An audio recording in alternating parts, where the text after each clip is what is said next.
चलिए आज एक बहुत ही आम लेकिन गंभीर आदत की बात करते हैं, जरूरत से ज्यादा दवा खाना। तो आज हम जानेंगे कि ये छोटी सी लगने वाली आदत हमारे शरीर को कौन से 5 बड़े नुकसान पहुंचा सकती है।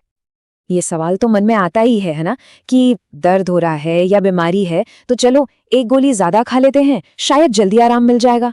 पर क्या ये सच में काम करता है, या फिर हम जल्दी के चक्कर में अपने ही शरीर का कुछ बड़ा नुकसान कर बैठते हैं? सच्चाई तो ये है कि ज्यादा दवा से आराम जल्दी नहीं मिलता, बल्कि इससे 5 ऐसे बड़े खतरे पैदा हो जाते हैं जिन्हें समझना हमारे लिए बहुत जरूरी है। तो आइए एक एक करके इन 5 खतरों को समझते हैं। तो चलिए शुरू करते हैं पहले असर से। सबसे पहला और सीधा असर कहाँ दिखाई देता है? हमारे पेट और हमारी स्किन पर। ये वो शुरुआती सिग्नल है जो हमारा शरीर हमें देता है कि भाई अंदर कुछ गड़बड़ है। सोचिए, ज्यादा दवा पेट में जाकर सबसे पहले करती क्या है? वो अंदर का पूरा माहौल ही बिगाड़ देती है। पेट खराब होने से लेकर एसिडिटी बढ़ने, और अगर ये आदत लंबे समय तक चली तो पेट में छाले मतलब अल्सर्स तक का खतरा हो सकता है। इसे शरीर की पहली वार्निंग ही समझना चाहिए। और बात सिर्फ पेट तक ही नहीं रुकती, शरीर किसी भी दवा के ज्यादा डोज पर बाहर से भी रिएक्ट कर सकता है। इससे स्किन पर रैशेज या किसी और तरह की एलर्जी होने का रिस्क काफी बढ़ जाता है। अच्छा, पेट और स्किन की तकलीफें तो फिर भी दिख जाती हैं, महसूस हो जाती हैं, लेकिन अब बात करते हैं उन अंगों की जिन पर असर तो बहुत गहरा होता है पर होता बिल्कुल चुपचाप है। लिवर और किडनी पर पड़ने वाला बोझ अक्सर हमें पता ही नहीं चलता।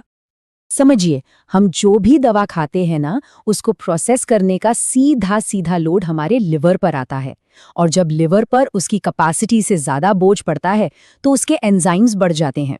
वहीं दूसरी तरफ हमारी किडनी, जिसका काम शरीर से गंदगी को फिल्टर करके बाहर निकालना है, उसकी ये क्षमता भी धीरे धीरे कमजोर पड़ने लगती है। तो ये एंजाइम्स बढ़ना आखिर है क्या? देखिए, आसान भाषा में कहें तो ये शरीर का एक क्लियर कट वार्निंग साइन है। ये बताता है कि लिवर बहुत ज्यादा स्ट्रेस में है और उससे जरूरत से कहीं ज्यादा काम लिया जा रहा है।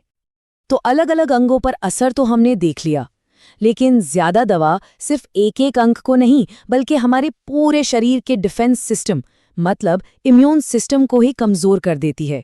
पर यह होता कैसे है?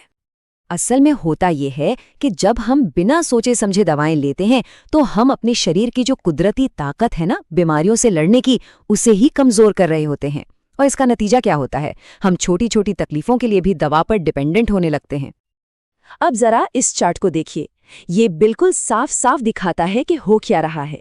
देखिए कैसे ज्यादा दवा की वजह से शरीर की जो मजबूत इम्यूनिटी वाला हिस्सा है वो सिकुड़ जाता है और कमजोर इम्यूनिटी वाला हिस्सा बढ़ता चला जाता है। तो अब सवाल ये है कि इन सभी गंभीर समस्याओं से बचने का तरीका क्या है?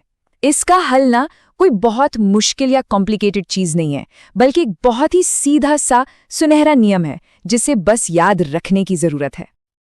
और वो नियम बस इतना सा है: जितनी जरूरत उतनी दवा, ज्यादा दवा का सीधा मतलब ज्यादा नुकसान। ये एक लाइन हमेशा याद रखनी चाहिए। दवा एक दोस्त की तरह है, पर तभी तक जब तक वो सही मात्रा में हो। तो चलिए इस बातचीत को एक सवाल पर खत्म करते हैं। दवा असल में फायदे के लिए बनी है या नुकसान के लिए? इसका जवाब हमारी अपनी समझ और आदतों में ही छिपा है। इस पर सोचना बहुत जरूरी है।